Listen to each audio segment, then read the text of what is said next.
Тие живеат во моментов албанскиот етнички шовинизам е вулгарен во земјава. Крајно вулгарен е. Во секоја смисла, во секој поглед.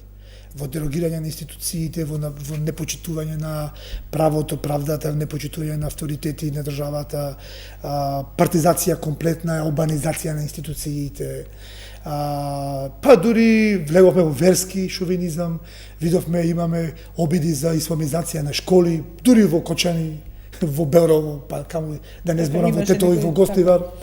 Го видовме така наречениот градоначалник на Тетово, Билјелка Сами, кој си пројави Дарданија, обединување на Дарданија или Рида, и околе му трепна, оваа власт не поведе никаква постапка против него.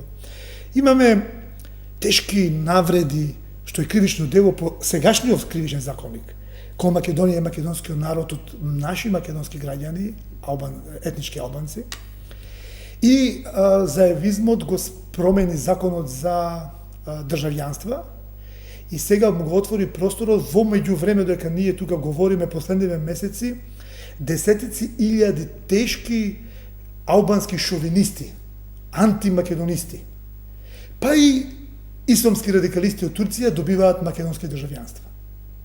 Што значи дека на што го говорите ова, на докази го говорите, имате ли докази? Да проверите колку државјанства има последниве месеци до МВР дадено на државјани на Турција и на Косово.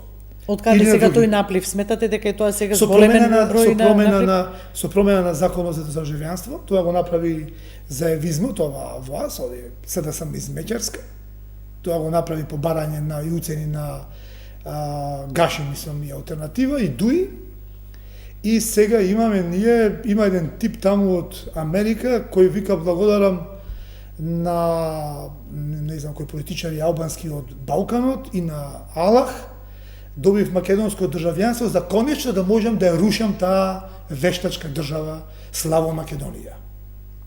И да ги уништам тие северно славјанските или словенските окупатори на древните албански и илирски територии и води. На тој човек му е дадено државјанство пред 3 месеци. Велите дека тие идеи се уште постојат, не велам дека не постојат, можеби во одделни глави. Ние македонски концепт кој ќе влеземе во парламент, не само што ќе ги оспориме, туку ќе ги земиме тие, ќе му како незаконски дадени државјанства ќе му ги одземиме.